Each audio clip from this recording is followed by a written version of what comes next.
Fon'Andriamanitra irery ihany ny voninahitra ary manonona ny fiadanan'ny Tompo amintsika tsiraray avy. Hotain'Andriamanitra ny ianao izay rehetra manaraka izao fandarana izao amin'ity androany ity. Ny fitiavan'i Kristy Tompo dia ho amintsika mandrakarifa. Andro faharoa isika ankehitriny mahakasika an'ilay lohateny lehibe hoe miseho amin'ny tanan-dehibe. Iseho aninona tokoa moa isika? Isika dia miseho mitondra ny fahazavan'i Kristy any amin'ireo tanàna maro samihafa. Lohahevitra lehibe izay raisintsika indray amin'ity andro faharoa ity dia ny hoe manova ireo tanan-dehibe manaraka ny ohatra omeny Jesosy. Manova ireo tanan-dehibe manaraka ny ohatra Kristy.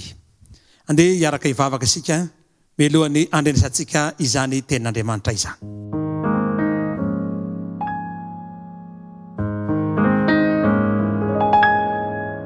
Jehovah Tompo Andriamanitra, eo misaotra anao zahay noho ny famindramponao, misaotra noho ny fitiavanao manokana izay ataonao aminay, koa ankehitriny izay Tompo mbola afaka miresaka aminao, afaka mandreny feonao, afaka mamantatra ny sitraponao.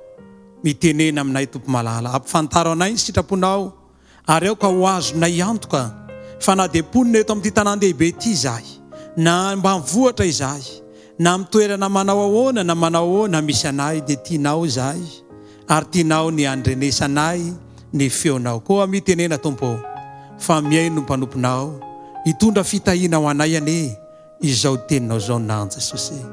Amen.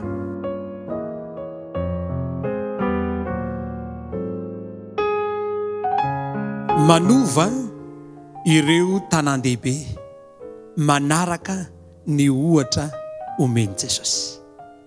Ao amin'ny Matthieu 7 ny andininy 5:30 dia misy andalateny toy izao vakitsika amin'an'i Jesosy. Ny Matthieu 7 ny andininy 5:30.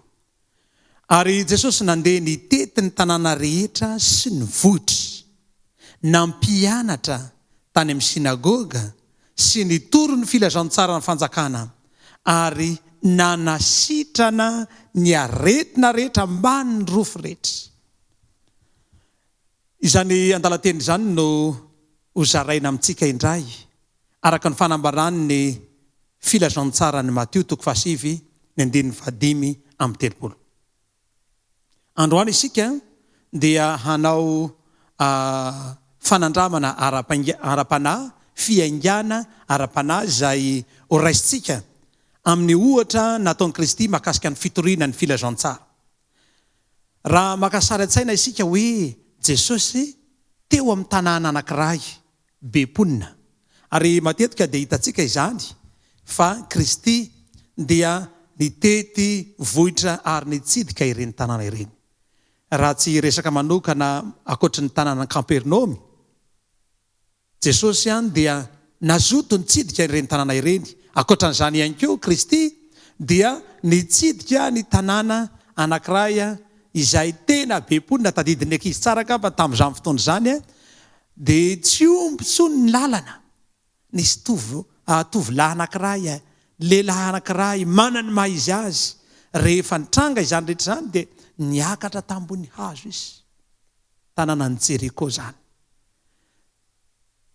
Inona zavatra nitranga tamin'izany fotoana rehetra izany? Nampianatra Jesosy, nitory ny filazantsara Jesosy, ary nanasitrana ny aretina sy ny nofo rehetra Jesosy. Taona visy lasa izay dia nisy tovolahy anankiray antsoina hoe Davida tao amin'ny tanan-dehibe anankiray. Kiropaka ary maika lava ity tovolahy ity.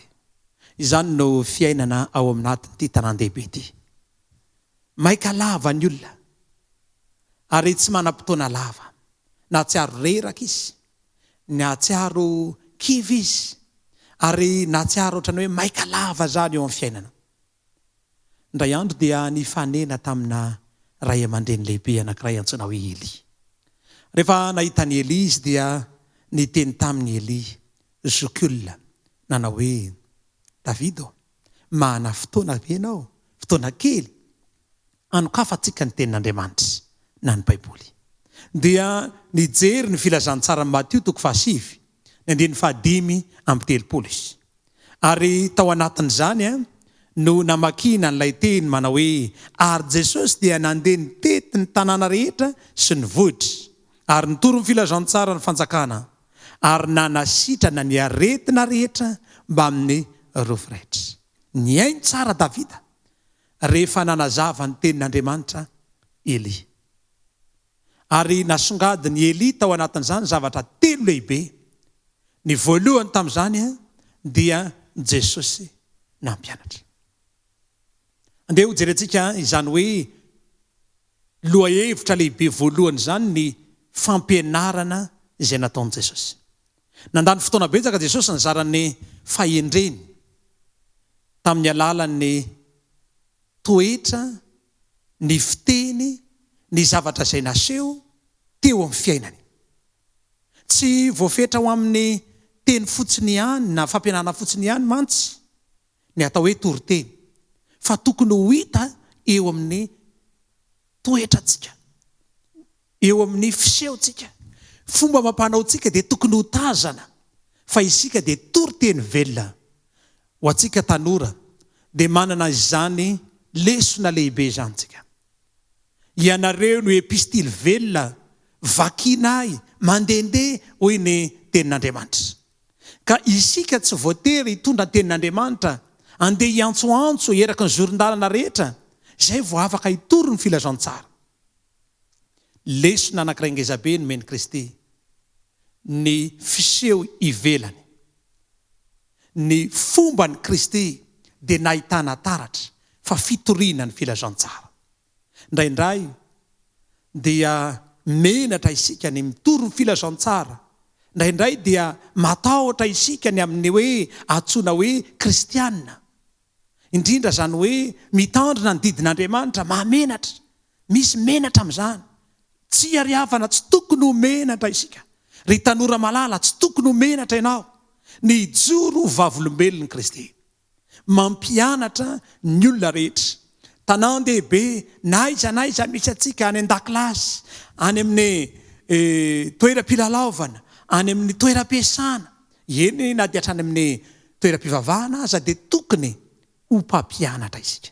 Ampianatra ny tenin'Andriamanitra mandrakariva. Ataontsika lahara-pahamehana eo amin'ny fiainantsika ny fampianarana ny tenin'Andriamanitra. Ary aoka iainantsika izany.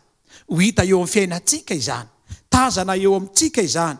Ary aoka tsisy olona anao tsinotsinona atsika noho ny amin'izany fatanorantsika izany, satria tonga fianarana ho amin'ny mpino isika. Amin'ny fitondran-tena, na amin'ny fiteny, na amin'ny fahadiovana, na inona ataontsika, azadino fa isika dia solo-tenan'i Kristy, iraka Kristy, zanak'Andriamanitra isika, ka mitondra ny afatr'Andriamanitra. Noho izany dia manao antso ny tanora rehetra aho, manao antso aminao aho izay manaraka izao fandarana izao, mba anangana vondrona mba hampianatra Baiboly.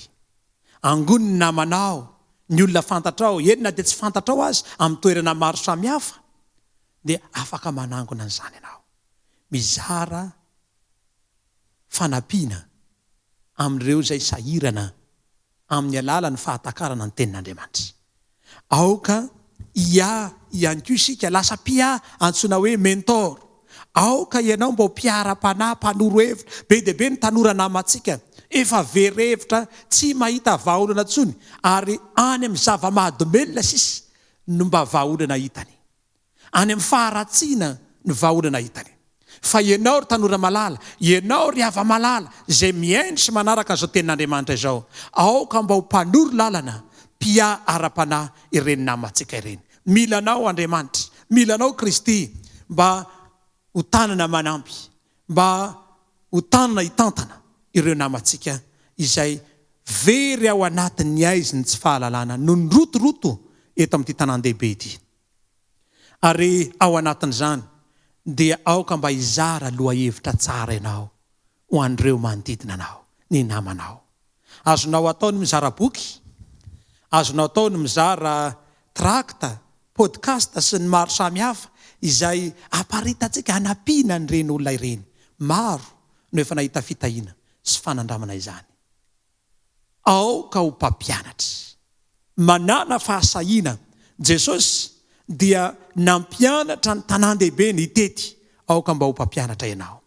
Ny faharoa dia zao, aoka sahitory ny tenin'Andriamanitra. Ankoatra ny mahampampianatra atsika, dia tokony hitory ny tenin'Andriamanitra ihany koa isika. Fitoriana ny tenin'Andriamanitra mantsy tsy vitany hoe eny ambony pilipitra fotsiny na any am-piangonana ihany no mandray fitenenana dia ampianatra ny tenin'Andriamanitra isika. Fa ny fampianarana ny tenin'Andriamanitra dia zavatra lehibe. Ny fitoriana ny filazantsara dia vaovao mahafaly lehibe izay ampitahantsika amin'ny olona rehetra. Ary manana tombony isika. Fa ny tanan-dehibe ny be olona indrindra. Ka izay no mahatonga ny loha hevitritsika amin'ny herinandro hoe miseho amin'ny tanan-dehibe. Tsy misehoseho fotsiny isika, fa miseho amin'ny anaran'i Jesosy.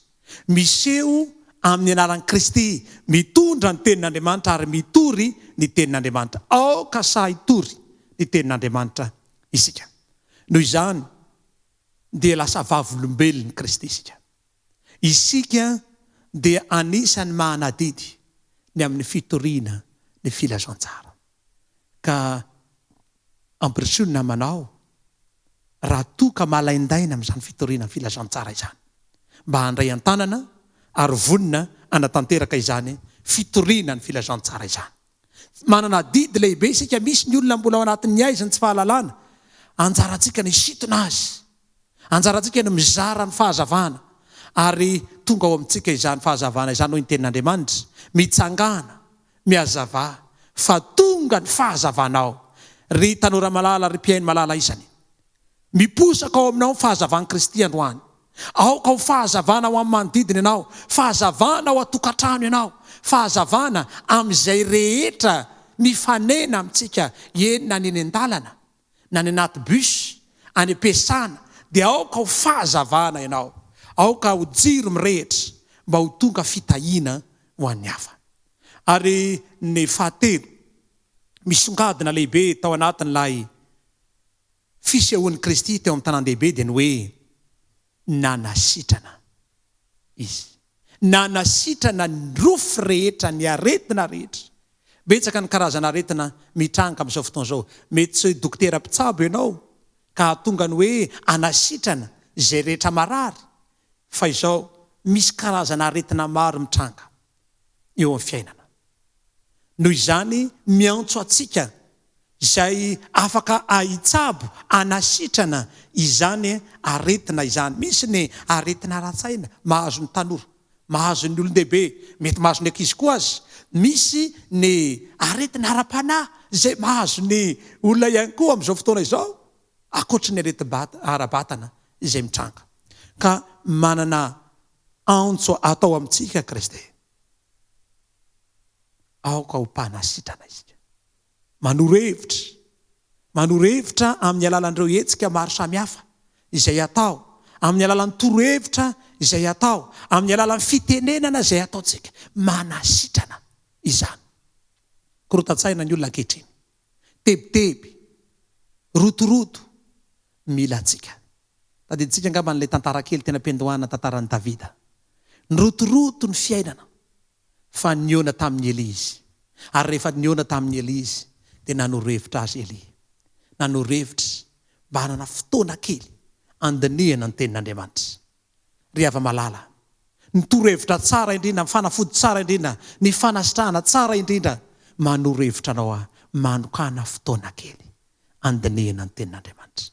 Fa rehefa mandinika ny tenin'Andriamanitra isika dia afaka hamboatra antsika Andriamanitra, afaka hanasitrana antsika Andriamanitra, afaka hitsabo anao Andriamanitra. Mahana aretina ve ianao, mahana olana ara-panahy ianao, mahana toe-tsaina mety tsy voafehy mihitsy ve ianao amin'ny zavatra rehetra fa dia te hitroatra lava.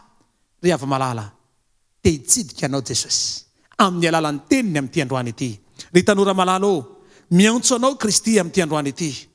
Te hiaraka aminao izy, te hikasika anao izy, ary te hanasitrana anao araka ny tenin'Andriamanitra izay voalaza tao amin'ny Matteo 7:9 manao hoe, ary Jesosy nandeha ny tety ny tanàna sy ny voatra. Te hitety ny tokantranonao izy. Te hitsidika ny tanànanao Jesosy. Ary te ampianatra ny fahamarinana rehetra. Hitardananao mba hiala tao amin'ny fahamazinana, mba hoany amin'ny fahazavana lehibe. Ary nitory ny tenin'Andriamanitra, ny filazantsara, dia tsy inona izany fa ny tenin'Andriamanitra. Te hizara ny tenin'Andriamanitra ao aminao. Hoy ny tenin'Andriamanitra, indro zao mandondona.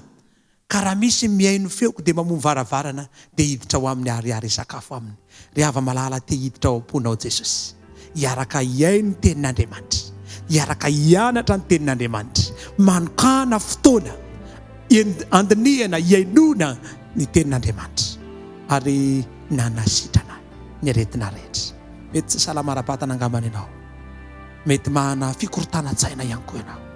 Mahana fahasairanana ihany koa olana maro samihafa eo amin'ny fiainanao. Jesosy te hikasika, te hanasitrana, te hiditra an-tsehatra amin'izany fiainana eo aminao zany Jesosy.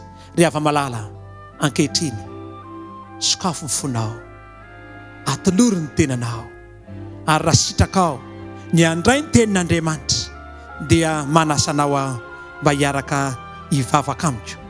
Aondreo ny lohanao, na aiza na aiza toerana misy anao, mety misy fotoana tsy hahafahanao manatanteraka izany, dia miondre moramora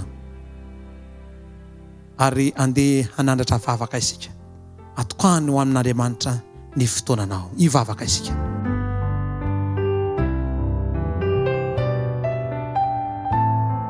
Jehovah Tompo Andriamanitra, eo misotranao zay no ny teninao. Zavatra telo lehibe no kasainao ho ataonay. Ny voalohany ao anatin'izany dia ny ampianatra ny teninao, hitory ny filasan-tsara ary hanasitrana. Nataonao zany ary ankehitriny Jesosy eo, mety iza tanteraka an'izany aminay ianao. Ny tokantrano tsirairay avy ankehitriny izay mandray izao fandarana izao, izay rehetra miaino ny teninao amin'izao fotoana izao, aoka ianao ny kasika, amboatra ary hanasitrana izay rehetra mahana olana ara-pahasalamana. Mitahianay ary ny fiadanao ampizarana eo aminay tsirairay avy. Amen.